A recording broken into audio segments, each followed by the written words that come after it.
Assalamualaikum warahmatullahi wabarakatuh. Mungkin semua yang kita lakukan saat ini adalah hasil dari kebiasaan kita sehari-hari. Terlepas dari kebiasaan baik yang kita miliki, terkadang kita lebih cenderung banyak khawatir dengan kebiasaan buruk diri kita sendiri.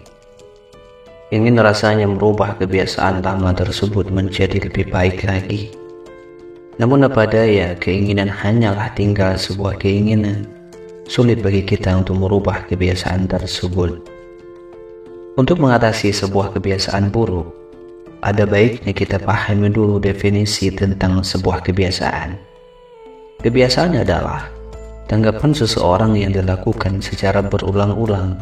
Jika sesuatu yang tidak dilakukan secara terus-menerus, itu berarti bukan sebuah kebiasaan, melainkan sebuah tindakan. Jadi harus kita bedakan dua hal tersebut. Jangan meremehkan sebuah kebiasaan, karena kebiasaan bisa membangun karakter dan kepribadian seseorang.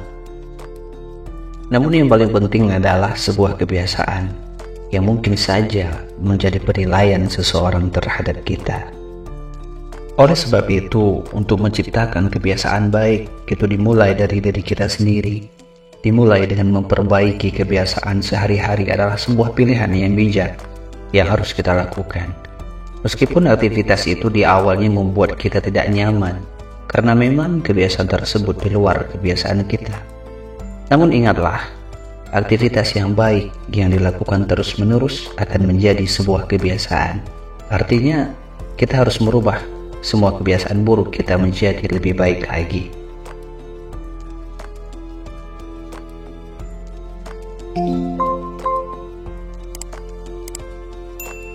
Ada 6 kebiasaan buruk yang bisa menghancurkan hidup kita. Yang pertama, sering marah. Kebiasaan tidak sabaran akan hal kecil atau sesuatu yang membuat Anda tidak nyaman, itu akan berdampak pada emosi Anda. Emosi yang susah dikontrol akan cenderung membuat Anda akan sangat mudah marah. Kebiasaan buruk ini banyak sekali tidak disukai orang, khususnya bagi Anda yang bekerja di lingkungan yang mengharuskan Anda untuk terus bersosialisasi. Marah adalah situasi di mana seringkali otak kita tidak bekerja selaras dengan hati nurani kita. Marah juga bisa disebabkan oleh seseorang, dikendalikan oleh egonya yang terlalu tinggi dan gak punya kesempatan untuk merenungkan dulu akibat yang ditimbulkan dari kemarahan tersebut. Terus, bagaimanakah cara mengatasinya? Diam dan menenangkan diri akan memberikan kita kesempatan untuk merenungkan kembali tindakan apa yang tepat dan kata-kata apa yang pantas untuk diucapkan kepada orang yang terkait dengan kemarahan kita tersebut. Emosi sesaat itu akan sangat bisa berbahaya. Teruslah latih kesabaran kita, karena tidak ada yang suka dengan orang yang pemarah. Dan pada saat kita tidak disukai orang, maka kita akan susah berkembang dalam hidup kita. Yang kedua, malas. Tanpa kita sadari, setiap manusia memang pernah memiliki sifat ini. Malas ataupun suka menunda melakukan sesuatu pastinya akan sangat mengganggu jadwal yang telah kita rencanakan. Rasa malas memang susah untuk dihilangkan bila Anda tetap tidak ingin merubahnya. Kebiasaan bermalas-malasan akan berakhir dengan hal yang tidak pasti. Rasa malas ini sebenarnya sangat manusiawi.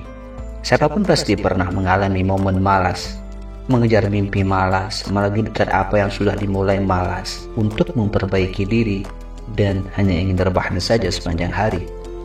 Rasa malas semua manusia pasti punya, tetapi orang hebat selalu melawan rasa malas mereka sehingga tidak menjadi sebuah kebiasaan. Karena bila menjadi sebuah kebiasaan, maka malas pelan-pelan akan menghancurkan hidup kita. Yang ketiga, cepat-ceplos jujur. Memang hal yang perlu dilakukan. Tidak ada salahnya untuk mengatakan hal yang jujur kepada orang lain. Namun tidak selamanya kejujuran itu selalu dikatakan secara langsung.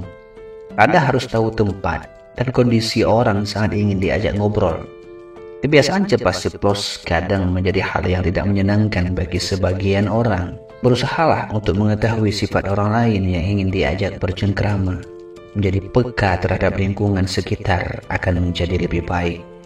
Kata-kata yang keluar dari mulut kita adalah cerminan dari diri kita. Keceplosan adalah hal yang manusiawi, tapi ceplas-ceplos adalah sesuatu yang bisa merusak hidup kita karena sejatinya tidak ada yang suka dan orang yang ceplas-ceplos. Yang keempat, berburuk sangka.